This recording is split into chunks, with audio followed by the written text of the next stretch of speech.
আসসালামু আলাইকুম ওয়া রাহমাতুল্লাহি ওয়া বারাকাতুহু। সম্মানীয় দিনী ভাই সকল, দেশ ও বিদেশের ইসলাম দরদি ভাই ও বোনেরা, আপনারা আমাদের আজকে যেখানে দেখতে পাচ্ছেন এই স্থানটার নাম হলো বীরভূম ডিস্ট্রিক্ট ইলামবাজার থানার অন্তর্গত সাকরগাছা গ্রাম। এই বাড়িটা হচ্ছে হাজি মহসিন সাহেবের বাড়ি। এখানে আমরা যে একত্রিত হয়েছি আপনারা দেখছেন, বিভিন্ন গ্রাম থেকে আগত শায়েখরা এখানে একত্রিত হয়েছেন।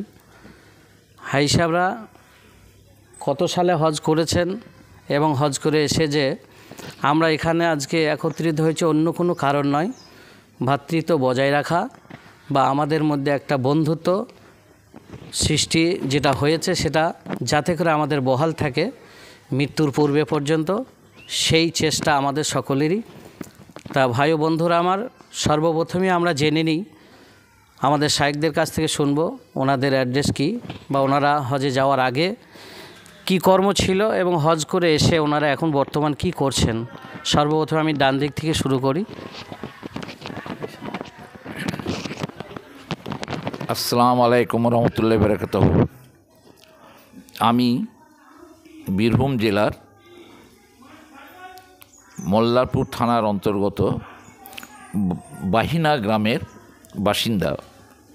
পূর্বে আমার বাড়ি ছিল ওই মোরেশ্বর থানার অন্তর্গত, যেটা বর্তমানে মোল্লারপুর থানা, কানাচি গ্রাম। আমার প্রথম জীবনে আমি ছিলাম হাই স্কুলের শিক্ষক। পরবর্তীকালে আমি হয়েছিলাম ব্যাংকের একজন কর্মী। এই ব্যাংকে রিটায়ার্ড করার পর আমার খুব ইচ্ছা ছিল যে আমি হজে যাব, কিন্তু কিছুতেই কিছু হচ্ছিল না। আমার বিভিন্ন চাপে, বিভিন্ন ব্যাপারে আমি আটকেই যাচ্ছিলাম। তা আমার একজন ছাত্র, আমি যখন হাই স্কুলের মাস্টার ছিলাম, তার নাম সাত্তার, সে হজ করে আসে এবং তার এই ইসলামের প্রতি যে দরদ, সেই দরদের এতে সে আমাকে বলে, স্যার আপনি রিটায়ার্ড করলেন আর আপনি হজ করবেন না? তাই ওই আমার ছাত্র আমাকে বারবার সিউড়ি মার্কার মসজিদে নিয়ে যেত এবং মার্কার মসজিদে গিয়ে সেখানকার সমস্ত কিছু আদব কায়দা জেনে তারই প্রচেষ্টায় সে আমাকে পথ দেখায় হজ যাওয়ার জন্য। এবং সেই দিন থেকে আমি নিয়ত করলাম 5 ওয়াক্ত নামাজ আমি কখনোই কাজা করব না। তাই আমি 5 ওয়াক্ত নামাজও পড়ি এবং আমি হজ করে আসি। এই আজকে যারা এখানে উপস্থিত আছেন তারা আমার সবাই সেই হজের সাথী। আমরা একসঙ্গে আমরা হজ করে এসেছিলাম। তখন আমরা ওইখানে একটা অঙ্গীকার করেছিলাম যে আমরা বাড়ি ফিরে এসে আমরা প্রত্যেকেই সকলে একত্রিত হব, মিলিত হব এবং ভ্রাতৃত্ববোধ বজায় রাখবো, বন্ধুত্ববোধ বজায় রাখবো। তা আমাদের এই যারা হাজি ছিলাম তার মধ্যে একজন হাজিকে আমরা হারিয়ে ফেলেছি, তিনি ইন্তেকাল করেছেন। তার জন্য আমরা খুব মর্মাহত। এইটা আমাকে আজকে খুব ভালো লাগছে যে আমরা আবার একসঙ্গে একত্রিত হয়েছি। আসসালামু আলাইকুম।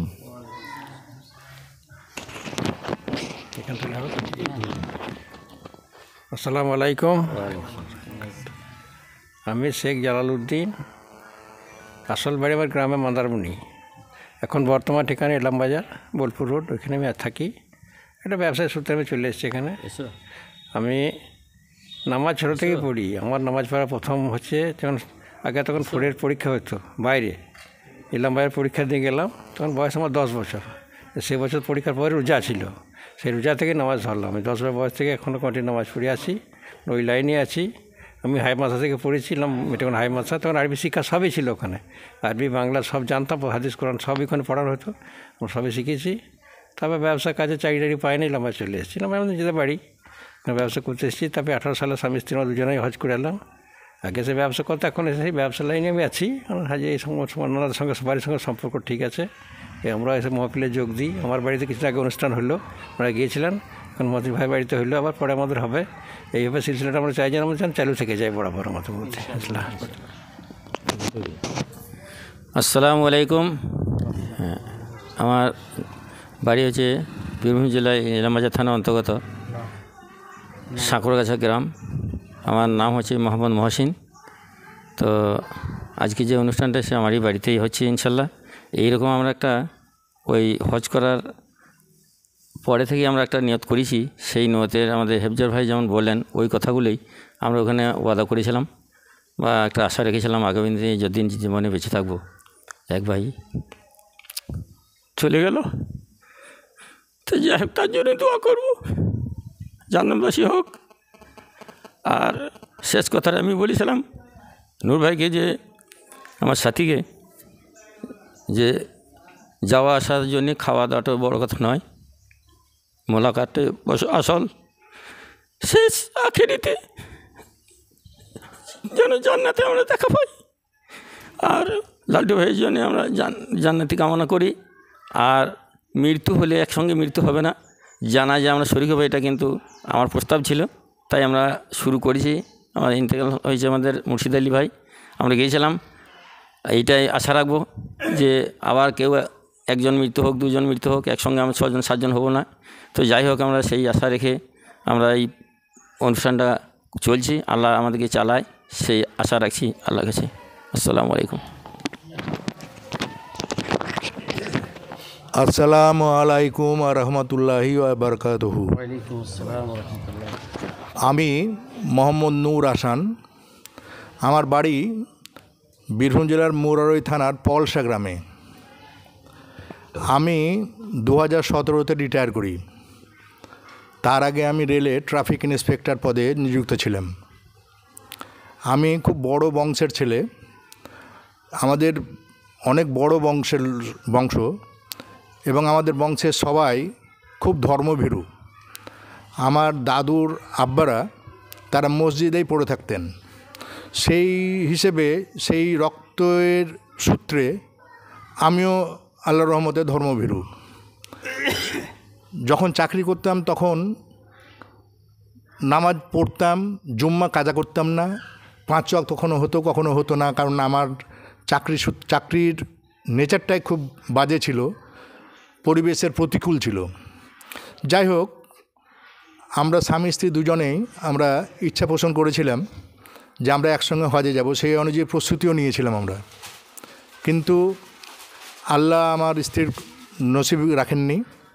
আমি যেদিন রিটায়ার করি 2017 সালের 31 মার্চ, তার পরের দিনে 1 এপ্রিল 2017 আমার স্ত্রী ইন্তেকাল করেন। তারপরেই আমি, যেহেতু আমরা নিয়ত করেছিলাম স্বামী স্ত্রীতে হজে যাব, সেই উদ্দেশ্যে আমি 2018-তে হজে যাবার নিয়ত করি এবং আল্লাহ সেই আমার নিয়ত পূরণ করেন। এবং হজে গিয়ে মক্কা শরীফে আমরা এইখানে যে গ্রুপ আছি, সেই গ্রুপে আমরা এক পাশাপাশি রুমে থাকতাম এবং সেখানে আমরা নিয়ত করেছিলাম যে আল্লাহ যদি চান তাহলে আমৃত্যু আমরা একসঙ্গে হব প্রায় 1 মাস 2 মাস 3 মাস 4 মাস পর পর। এবং সেই সূত্রে আমরা একটা সার্কেল ওয়েতে ইলামবাজারে তিন ভাই আছেন, তো 3 বারে হয়। তারপরে সিউড়িতে হয়, সিউড়ি 1 ভাই আছেন। তারপরে মল্লারপুরে হয় 1 ভাই আছেন। তারপরে আমার ওখানে হয় আর 1 ভাই আছেন। তারপরে আর এক আমার খুব ছোট্টবেলাকার বন্ধু খোরশেদ আলী, যার কথা একটু আগে ওই 2 হাজি সাহেব বললেন, তিনি ইন্তেকাল করেন, তো সেখানেও হতো। তো আমরা একটা নিয়ত করেছি আল্লাহ যদি চান ইনশাল্লাহ আমরা আমৃত্যু থাকবো একসঙ্গে এবং দেখা সাক্ষাৎ হবে এবং সারাদিন একটা ইবাদতের মধ্যেই থাকবো ইনশাল্লাহ। এরকম আমরা একটা করেছি। তো চাকরি সূত্রের সময় দুনিয়াদারি বেশি ছিল। হজ করে আসার পর আল্লাহ আমার নিয়ত কবুল করেছেন। দুনিয়াদারি মোটামুটি ছেড়ে দেওয়ার চেষ্টা করেছি এবং করছিও। এবং আল্লাহর ইচ্ছা যতটুকু করবেন, আল্লাহর কাছে চাই যে আমি দুনিয়াদারি একদম ছেড়ে দেব।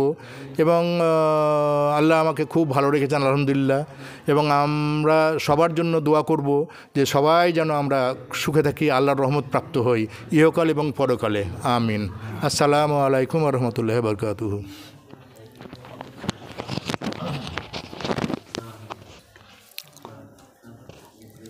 আসসালামু আলাইকুম রহমতুল্লাহি বারকাতুহু।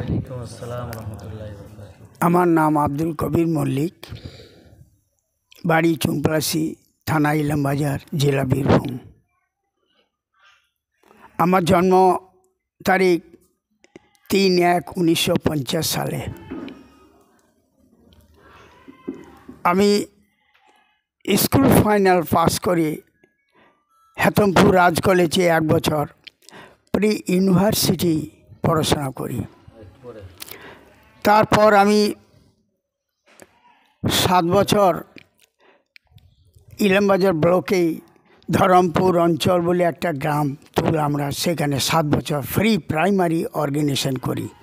মনের ইচ্ছা হয়েছিল যে প্রাইমারি চাকরি করব।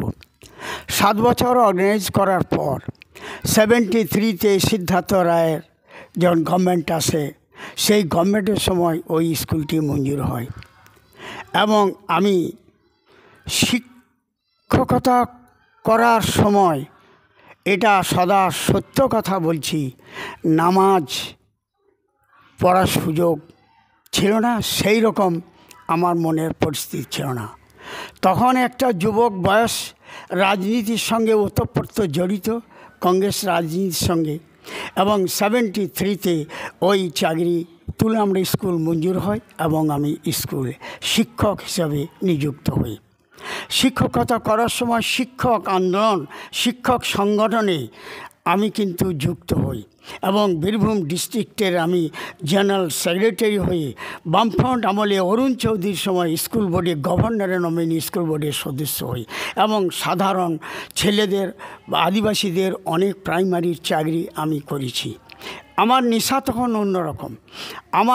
তারপর 10 সালে যখন আমি রিটায়ার্ড হই, অবসর নিই, না এর মাঝে একটা হচ্ছে আমি 82 সালে আমার নানাসুর অঞ্চলে সবাজপুর স্কুলে আমি ট্রান্সফার হয়ে আসি এবং সেখানে ঘর ছিল না। মুরব্বীদের খড় বাঁশ আদায় করে ঘর করি, তারপর বিল্ডিং করি, পাঁচিল করি। বর্তমানে এই স্কুলে আমি ওই স্কুল থেকে 10 সালে রিটায়ার্ড হয়েছি এবং স্কুলের যে অ্যাসেট আমি করে দিয়েছি। আমি তখন তদানীন্তন প্রেসিডেন্টকে বলেছিলাম 2টি স্কুলে যে অ্যাসেট করেছি আমাকে আপনারা যে টাকা দেবেন আমি করে দিয়েছি। বর্তমানে তা সঠিক স্ট্যান্ডিং আছে। আমার একটা নিউজ ছিল, আল্লাহ তুমি আমার নিউজ পূরণ করে দাও। আল্লাহ আমার নিউজকে কিন্তু পূরণ করে দিয়েছিল। সেই নিউজ হচ্ছে আমার 2টো ছেলের খাবারের ব্যবস্থা আল্লাহ করে দিয়েছিল। তারপরই আমরা স্বামী স্ত্রীতে হজ করার জন্য সমস্ত পজিশন নিয়ে প্ল্যান প্রোগ্রাম করে টাকা পয়সা মানে পাসপোর্ট বহরমপুরে করে আমরা 18 সালে হজ করতে যাই। এই হজ করার সময় এই 7 বন্ধু আমরা যারা আছি, হাই সাহেব, আমরা পাশাপাশি রুমে আমরা ছিলাম, একসঙ্গে মানে নামাজ পড়তে যেতাম, একসঙ্গে আমরা মানে সমস্ত কাজকর্ম যেগুলো ধর্মের সবই করেছি, একসঙ্গে বেড়াতে গিয়েছি। তখন আমাদের মধ্যে একটা মনের ভাব ছিল যেন আমরা যতদিন হিয়াতে আল্লাহ বাঁচাবে ততদিন যেন নিজের নিমন্ত্রণ অনুসারে আপনারা আসবেন, থাকবেন, খাবেন, আবার চলে যাবেন, এইভাবে আমরা যতদিন বাঁচব এইটা আমাদের করার একটা মনের ইচ্ছা ছিল, পরামর্শ ছিল। সেটা আল্লাহ কিন্তু আমাদের এখন পর্যন্ত রেখেছে। আর একটা জিনিস আমি কিন্তু বরাবরই বলেছি, একটা জিনিস যে ভালো উদ্দেশ্য আমাদের আছে, আমরা আগাপেছা তো আমাদের মৃত্যু হবেই, যেতে হবে, আপনারা যেন জানাজা শরিক হতে পারেন, এটা কিন্তু আমার বক্তব্য ছিল।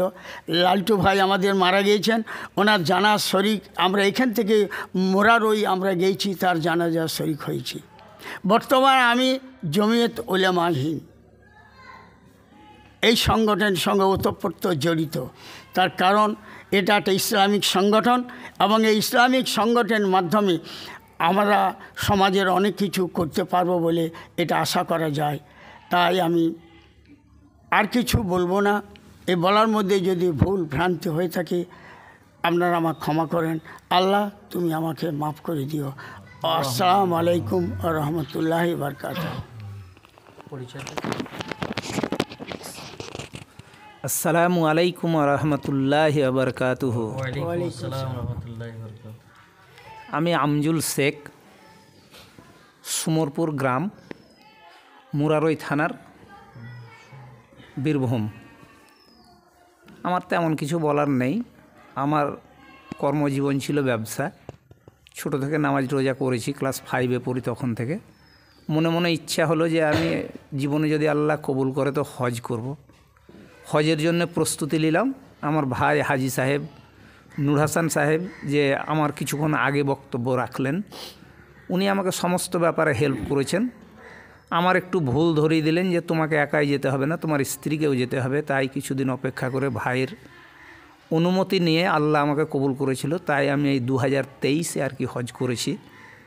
ভাইয়ের পরামর্শ মতোই চলি, ভালো কথা বলেন সেগুলো আমি মেনে চলি অক্ষরে অক্ষরে। আর আমার মনেও আছে যে উনি যতদিন বেঁচে থাকবেন ওনার কথা আমি অক্ষরে অক্ষরে পালন করব এবং যতটুকু পারবো ভক্তি এবং আর কি শ্রদ্ধা করব। আর এইভাবে উনি আমাকে অনেকের সঙ্গে পরিচিত করিয়ে দিলেন। এই ব্যাচের সঙ্গে আমি পরিচিত ছিলাম না, কিন্তু আমার ভাই হাজি সাহেব আমাকে এনাদের সবারই সঙ্গে পরিচিত করিয়ে দিলেন এবং এদের সঙ্গে পরিচিত হতে পেরে আমি নিজেকে ধন্য মনে করি। এটা আমি জীবনে কখনো কল্পনাও করিনি। হাজি সাহেবের পরামর্শেই আমরা স্বামী স্ত্রীতে হজ করেছি 2023 সালে। এই বলে আমি আমার বক্তব্য শেষ করছি। আসসালামু আলাইকুম ওয়া রাহমাতুল্লাহি ওয়া বারাকাতুহু। আসসালামু আলাইকুম রহমতুল্লাহ বরকাত। আমার বাড়ি হচ্ছে সিউড়ি, আমার নাম হচ্ছে আতাউর রহমান। আচ্ছা, আমি চাকরি করতাম উত্তরবঙ্গ রাষ্ট্রীয় পরিবহন সংস্থায় চাকরি করতাম। আমি 2017-তে রিটায়ার করেছি। আমার কর্মক্ষেত্রটা খুব ছিল খারাপ, তার মধ্য দিয়ে আমি যতটা পেরেছি নামাজ পড়েছি। আবার অনেক সময় পেরেছি, আবার অনেক সময় পারিনি। তাই আমার খুব ইচ্ছা ছিল যে আল্লাহ যদি আমাকে করান তা আমি একবার হজ করতে যাব। তা আল্লাহ আমাকে করেছে, তাই আমি 2018 সালে আমি হজ করেছি। এবং আমি যখন হজ করি তখন আমরা সব একসঙ্গে, এই ভাইরা সব আমরা একসঙ্গে একই বিল্ডিংয়ে ছিলাম এবং খুব আমরা একসঙ্গে যেখানে হোক গিয়েছি, উঠেছি, বসেছি, গল্পগুজব করেছি। তারপরে আমাদের ওইখানেই আমাদের একটা আলোচনা হয় যে আমরা হেয়াতে যতদিন থাকব ততদিন আমরা একটা করে প্রোগ্রাম করব, মাসে একটা করে প্রোগ্রাম করব, তাতে আমাদের সবাই সঙ্গে মিলিত হব এবং আমরা একটা হাদিস কোরআনের কথা বলবো, আলোচনা করব। আমাদের অনেকের শিক্ষার ব্যাপার আছে, আমরা অনেক কিছু জানি না, এর মাধ্যমে দিয়ে আমরা অনেক কিছু জানি বা শিখি। এ হচ্ছে ব্যাপার। তো আমি 2017-তে রিটায়ার করেছি, 2017 ফেব্রুয়ারিতে রিটায়ার করেছি। তো আমার আর কিছু বলার নেই। আল্লাহ আমাদেরকে হাতে যেন রাখে এবং সবাই যেন, আগে পিছন মৃত্যু সবারই আছে, সবারই যেন মৃত্যুতে যেন আমরা যদি হাতে যদি আল্লাহ রাখে অ্যাটেন্ড করার চেষ্টা করব বা করবেন। সবাইকেই বলছি যে আমরা যেন অ্যাটেন্ড করতে পারি। আর আমার কিছু বলার নেই। আসসালামু আলাইকুম। আসসালামু আলাইকুম ওয়া রাহমাতুল্লাহি ওয়া বারাকাতুহু। সম্মানীয় দিনী ভাই সকল, আমরা সকলেই অবগত রয়েছি। প্রথমেই আমি বলেছি আপনাদেরকে যে এখানে যে সমস্ত শায়েখরা আমাদের বসে আছেন সকলেই আমরা হাজি সাহেব কম বেশি, তবে আমি কিন্তু নয়, আমি মসজিদের ইমাম। আমার নাম হচ্ছে মাওলানা বাবর আলী, বর্ধমান ডিস্ট্রিক্ট কাটোয়া থানার ভেতরেই সাগরপুর বলে গ্রাম। আমি এনাদেরকে সামনে রেখে দুটো কথা আমি বলতে মনে খুবই ইচ্ছা, যা কারণ হলো সেটা হলেই, তবে এনারা যে উদ্দেশ্য নিয়ে চলাফেরা করছেন আল্লাহ যেন কবুল করুক। তার কারণ চাষি ভাইরা ভালো করে জানি, যে কোনো ফসল জমিতে যদি আমরা যে কোনো বীজ আমরা ছড়িয়ে দিই সেটা কিন্তু ফলন ভালো হয় না। তাকে মাঝে মাঝে খবর নিতে হয়, কখন কি আমাকে জোড়া দিতে হয়, পানি দিতে হয়, ঘাস তুলতে হয় ইত্যাদি, তবে সেই ফসলটা ফসলের মতন হয়ে দাঁড়ায়। তা ভালোবাসাটা তৈরি হয়েছে যখন, ওয়ালাইকুম আসসালাম, ভালোবাসাটা রাখতে গেলে এক অপরের বাড়ি যাতায়াত, মোলাকাত, মাশওয়ারা না হলে সেটা কিন্তু আমাদের বজায় থাকতে পারে না, যার কারণে ওনারা এটা চালু করেছেন। তবে হাজি আমরা অনেকেই বলি, যারা হজ করে এসেছেন, এটার ব্যাপারে হাদিস কোরআনে অনেক উদ্ধৃতি আছে। তার ভেতরে আমি একটি কথা আমার মস্তিষ্ক থেকে বলছি, সেটা হলো কি, মানুষ যখন মাঠে থেকে চাষ করে দুনিয়াবি কোনো কর্ম করে যখন বাড়ি ফেরে, তার গায়ে ধুলো বালি কালি লেগে থাকে। এই কাদা ধুলো বালি যখন লেগে থাকে, সে যখন একটা পুকুরে নামে, একটা দরিয়া বা সাগরে যখন নেমে যখন ডুব দেয়, তার গায়ে থেকে যেমন কাদা ধুলো বালি যেমন ধুয়ে সাফ হয়ে যায়, পরিষ্কার হয়ে যায়, একটা হাজি সাহেব যখন হজ করার নিয়ত করে বাড়ি থেকে রওনা দেন, নবী মুহাম্মদ রাসূলুল্লাহ সাল্লাল্লাহু আলাইহি সাল্লাম পবিত্র ওই জন্মভূমি থেকে যখন উনি সমস্ত কাজ কমপ্লিট করে যখন বাড়ি আসেন, ঠিক ওইভাবে স্বচ্ছ হয়ে বাড়ি ফিরে আসে। আল্লাহ যেন সেইভাবে ওনাদের হজকে কবুল করে নিক, পরের জীবনটা যেন আল্লাহ সুখময় দান করুক। মানুষ কিন্তু ভুল থেকে সৃষ্টি, ভুল করতে ভালোবাসে, এটা আমাদের বিশ্বাস রাখতে হবে। তার কারণ মানুষ ভুল করবে, এটাই হচ্ছে কাজ। তারপরে ক্ষমা চাবে, ক্ষমা কারণেওয়ালা, তিনি ক্ষমা করতে ভালোবাসেন, তাই তিনি ক্ষমা করার জন্য অপেক্ষা করছেন, উঠ পেতে বসে আছেন। কোরআনের ভেতরে উল্লেখ আছে সব থেকে যেটা বড় পাপ, আমরা জানি চুরি করলে মাফ হবে, জিনা করলে মাফ হবে, মানুষ মার্ডার করলে মাফ হবে, যত পাপ আছে সেই সমস্ত পাপগুলো ক্ষমা চাইলে ক্ষমা হবে। কিন্তু পৃথিবীতে এমন একটা পাপ আছে, যে পাপটা করে যদি আপনি মারা যান, তাহলে কিন্তু সেটা ক্ষমার কোনো রাস্তা নেই। আর এই পাপটার রিজেন্ট আছে। এই পাপটা কিভাবে বাড়ে? পাপটার নাম হলো গীবত, পরনিন্দা, পরচর্চা, মারাত্মক পাপ। হাদিস শরীফে উল্লেখ আছে, দেখেন, লা ইয়াদখুলুল জান্নাতা কাত্তাতুন, পেয়ারা নবী মুহাম্মদ রাসূলুল্লাহ সাল্লাল্লাহু আলাইহি ওয়াসাল্লাম বলছেন, সেই ব্যক্তি জীবনে জান্নাতে যাবে না, সেই ব্যক্তি জান্নাতের ঘ্রাণ পাবে না, জান্নাতের দরজায় পর্যন্ত পৌঁছাবে না। কে? লা ইয়াদখুলুল জান্নাতা কাত্তাতুন, যে ব্যক্তি অপরের গীবতকে ভালোবাসে, যে ব্যক্তি পরনিন্দাকে ভালোবাসে, সে জান্নাত যাবে না। আরেকটা হাদিসে কি বলছেন? কুল্লু বানি আদামা খাত্তাউন, কুল্লু বানি আদামা খাত্তাউন, বানি আদম যারা, তারা সকলেই কিন্তু ভুলের ভেতরে আছে। তার পরবর্তীতে নবী মুহাম্মদ রাসূলুল্লাহ সাল্লাল্লাহু আলাইহি ওয়াসাল্লাম বলছেন, খায়রুল খাত্তাঈনা ওয়া তাওয়াবিনা, সেই সব থেকে উৎকৃষ্ট মানুষ, মানুষের ভেতরে সর্বশ্রেষ্ঠ সেই মানুষ যে ভুলের ভেতর থেকে ক্ষমা চেয়ে পবিত্র হয়ে স্বচ্ছ জায়গায় এসে দাঁড়িয়ে গেল। যেমন হাজি সাহেবরা, যেমন তওবাকারীরা ফিরে আসেন, ঠিক সেইভাবে স্বচ্ছ হয়ে যারা ফিরে আসবে, সেবা উৎকৃষ্ট মানুষ। কোরআনের ভেতর কি বলছেন? ওয়াইলুল্লি কুল্লি হুমাজাতিল লুমাজা। আমরা অনেক সময় দেখবেন বলি, কি বলি জানেন তো? আমরা ওলামাদের মুখ থেকে শুনেছি, পেছনে বললে গীবত হয়, পেছনে কথা বললে গীবত হয়, সামনে বললে গীবত হয় না। কথাটা একবার আমরা বলি আস্তাগফিরুল্লাহ, কথাটা কিন্তু সত্য নয়, অসত্য কথা এটা। সত্য কোনটা? কোরআন যে বলছে, আমি বলিনি। ওয়াইলুল্লি কুল্লি হুমাজাতিল লুমাজা, হুমাজা মানে সামনে বলা, আর লোমাজা মানে পেছনে বলা, পাপ একই। অনেকজনে বলে, লাঠির বলে, জনবলে যখন বলিয়ান হয়ে যায়, তখন বলে আমি কাউকে ভয় করি না, ডন কেয়ার, পৃথিবীর কোনো মানুষকে আমি ভয় করি না, আমি সামনাসামনি বলে দেবো। কাকে বলতে হবে? হাই সাহেব বলতে হবে তো, বলে দেবো আমি। এটা বাহাদুরি নয়, এটাও গীবত। পেছনে সে নেই, যার কথাটা আমি এখানে বলছি সেই ব্যক্তি এখানে উপস্থিত নেই, সেখানে বলা, সেটাও গীবত। তাহলে সামনে এবং পেছনে দুটোই গীবত। তবে গীবত করাটা থেকে আমরা কি করব? আমরা পিছিয়ে আসব। এটা একটা বড় ধরনের পাপ। এমনকি হাদিস শরীফে এসে যে কোরআনে অন্যত্র আছে, মৃত্যু ভাইয়ের মাংস খাওয়াটা যতটা ঘৃণিত, তার থেকেও ঘৃণিত হলো এই পাপটা। যেমন একটা কথা মনে পড়ে যায়, খলিফাদের কথা বলে শেষ করা যাবে না, ছোট্ট করে একটা খলিফার কথা আমি বলি। হজরতে ওমর ফারুক, যাদের নাম শুনলে রাজিয়াল্লাহু তাআলা আনহু বলতে হয়। তা ওমর ফারুক রাজিয়াল্লাহু তাআলা আনহু, তিনি যখন প্রেসিডেন্ট ছিলেন, রাষ্ট্রনায়ক ছিলেন, খলিফা ছিলেন, সেই সময় ওনার একটা অভ্যাস ছিল কি জানেন? আমাদের দেশের রাষ্ট্রনায়ক যারা, এরা যখন ভোট পেয়ে যায়, যখন এরা অধিকার পেয়ে যায়, তখন এরা এসি ঘরে ঘুমিয়ে যায়। কিন্তু রাসূলুল্লাহ সাল্লাল্লাহু আলাইহি সাল্লামের ইত্তেবা যারা করেছে, অনুসরণ যারা করেছে তারা কিন্তু ওটা করেননি। কি করেছেন? সারা পৃথিবীর মানুষ যখন ঘুমিয়েছিলেন তখন প্রজাদের কি অবস্থা এটা দেখার জন্য রাত্রে অন্ধকারে তারা গুটি গুটি পায়ে এইভাবে দেখে দেখে বেড়াতো।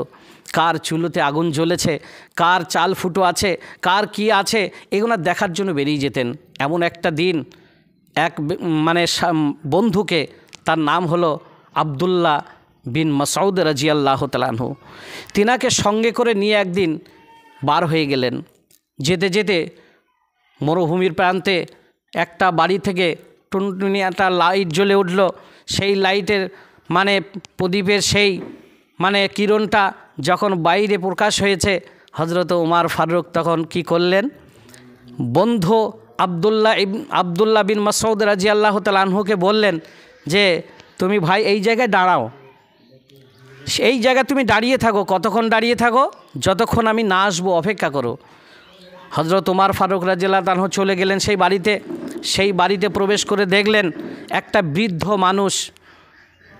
বৃদ্ধ মানুষ, যেমন এই হাজী সাহেবদের বয়স দেখছেন কম বেশি কারো 65-70 এরকম বয়সের মানুষ এনারা, ঠিক এই বয়সের যখন উপনীত হয়েছেন সেই মানুষটাকে দেখছেন ডান হাতে মদের বোতল আর বাম হাতে দেখছেন বেশ্যা নারী।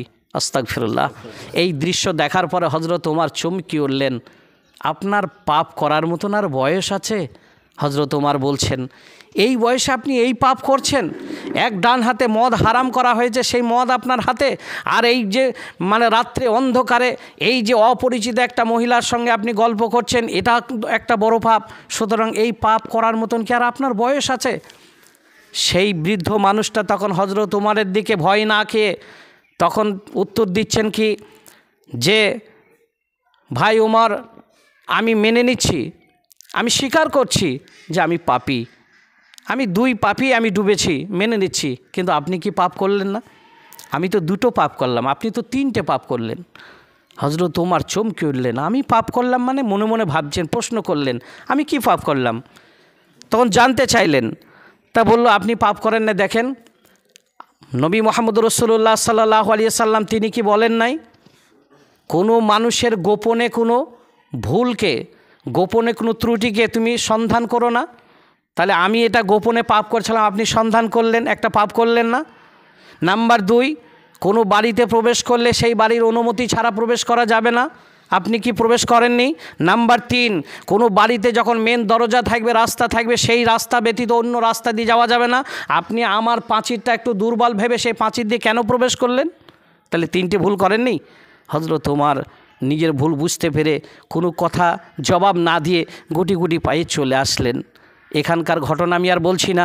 এসে কি করলেন, বন্ধু আবদুল্লাহ বিন মাসউদ রাদিয়াল্লাহু তাআলা আনহুকে জড়িয়ে ধরে ছলছল চোখে তখন গুটি গুটি পায়ে বাড়ির দিকে রওনা দিলেন।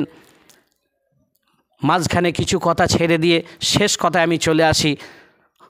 এমন একটা দিন বক্তব্য চলছে, হযরত ওমর মজলিসে বসে আছেন।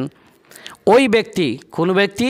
সেই বৃদ্ধ মানুষটা যে পাপে ডুবছিল রাত্রেতে, সেই ব্যক্তিটা সেই দিন থেকে কয়েকটা মজলিসে উনি উপস্থিত হননি, ইচ্ছাকৃত লজ্জিত অবস্থায় যে আমি কি করে যাব, ওমরকে মুখ দেখাবো কি করে। কয়েকটা অতিক্রম করে এখন হঠাৎ করে সেই মজলিসে গিয়ে উপস্থিত হয়েছেন। ওমর রাদিয়াল্লাহু তাআলা আনহু তিনি বুঝতে পেরেছেন সেই মানুষটা এসে গেছে। বলল সাথীদেরকে, ওই লোকটাকে ডাক দাও তো, আমার কাছে আসুক। সুবহানাল্লাহ, লোকটার কতটা ভয় হবে বলুন তো? ওমরের মতন মানুষ, সিংহ তেজা মানুষ, যাকে ইবলিশ পর্যন্ত ভয় পেত, যে রাস্তা দিয়ে ওমর ফেরি যেত, পূব পশ্চিম রাস্তা যদি অতিক্রম করত, উত্তর দক্ষিণ কোনো শয়তান সে রাস্তা অতিক্রম করতে পারতো না, তার ঘ্রাণটা থেকে যেত সেখানে। কেমন মানুষ ছিলেন! তা যেখানে বাঘের ভয় সেখানেই সন্ধ্যা হয়, একটা প্রবাদে আছে, টকের ভয়ে তেঁতুল তলায় বাস। তা সেই মানুষটা তখন বলছে, ওমর আমাকে দেখে নিয়েছে, আমাকে ডাকছে, তার মানে আমার কি অবস্থা হবে আর বলা লাগবে না। ভয়ে ভয়ে চলে গেলেন, ওমরের সামনাসামনি বসলেন। ওমর রাদিয়াল্লাহু তাআলা আনহু বলছেন, আপনি একটু আমার কাছে আসুন। একটু কাছে আসলেন, বল না না আর একটু কাছে আসুন। বললো এসে গেছি, আর একটু আসুন। মানে কি, আমার এর পায়ের সঙ্গে পা মিলিয়ে, হোঁটোর সঙ্গে মিলিয়ে আপনি বসুন তো। বসার পরে সেই ওমর রাদিয়াল্লাহু তাআলা আনহু বলছেন, আপনার একটা কান আমার ঠোঁটের কাছে দেন। যখন ঠোঁটে লাগিয়ে দিলেন, হজরত উমর রাদিয়াল্লাহু তাআলা আনহু বলছেন, আমি সেই সত্তার কসম খেয়ে বলছি, সেই প্রভুর কসম খেয়ে বলছি, যে প্রভু হজরতে মুহাম্মদ রাসূলুল্লাহ সাল্লাল্লাহু আলাইহি সাল্লামকে বিশ্ব নবী করে পৃথিবীতে পাঠিয়েছিলেন, সেই আল্লাহর কসম খেয়ে বলছি, আপনার সেই দিনকার রাত্রের ঘটনাটা আমার ফ্যামিলি, আমার ভাই সাথীদের তো দূরের কথা, আমার সঙ্গে যে বন্ধুটা গিয়েছিল আব্দুল্লাহ ইবনে মাসুদকে পর্যন্ত আমি বলিনি সে কথাটা। একটা জিনিস ভাবুন তো, কত গোপন করলেন একটা ভাই আর একটা ভাইয়ের দোষকে ত্রুটিকে কতটা গোপন করলেন, যে আমার সঙ্গী হিসাবে সেদিন রাত্রে যে ছিল আব্দুল্লাহ ইবনে মাসুদকে পর্যন্ত আমি বলিনি, কেননা তোমার পাপটা আমিই দেখেছি, আমার কাছ থেকেই বন্ধ হয়ে যাক। তখন এই কথা শেষ হতে না হতে ওই বৃদ্ধ মানুষটা তখন বলছেন, ভাই উমর, তুমি একবার তোমার কানটা আমার ঠোঁটে দেবে? দিয়ে দিলেন। তখন উনিও ওই কসম খেয়ে বলছেন, আমিও সেই আল্লাহর কসম খেয়ে বলছি, যে আল্লাহ হজরত মুহাম্মদ রাসূলুল্লাহ সাল্লাল্লাহু আলাইহি সাল্লামকে বিশ্ব নবী করে প্রেরণ করেছেন পৃথিবীতে, আমি সেই আল্লাহর কসম খেয়ে বলছি, আমি ওই দিনকে যে পাপটা আমার করতে দেখেছিলে সেই পাপটা আমি জীবনে আর করিনি। তাহলে এখান থেকে কী বোঝা যাচ্ছে, যে গীবত এমন একটা খারাপ জিনিস, এমন একটা বড় পাপ, যে এই পাপটা থেকে আমাদের বাঁচতেই হবে। এটা না বাঁচলে কিন্তু আমাদের ইবাদতে অনেক ঘাটতি থেকে যাবে। তা ভাই বন্ধুরা আমার, এতক্ষণ যে আপনাদের কাছে ছিলাম, যে আলোচনাগুলো করলাম, আপনারা নিশ্চয়ই বুঝতে পেরেছেন যে উদ্দেশ্য নিয়ে আমরা এখানে আলোচনা শুরু করেছি বা শেষ করছি। আল্লাহ যেন আমাদের সকলের এই আশাকে আল্লাহ পূর্ণ করে দিক। হ্যাঁ, আমি দোয়া করছি, আপনারা সকলে আমার দোয়ার সাথে যোগদান করুন। সুবহানাকা আল্লাহুম্মা ওয়া বিহামদিকা আশহাদু আল্লা ইলাহা ইল্লা আনতা আস্তাগফিরুকা ওয়া আতুবু ইলাইকা। আসসালামু আলাইকুম রহমতুল্লাহি ওয়া বারাকাতুহু।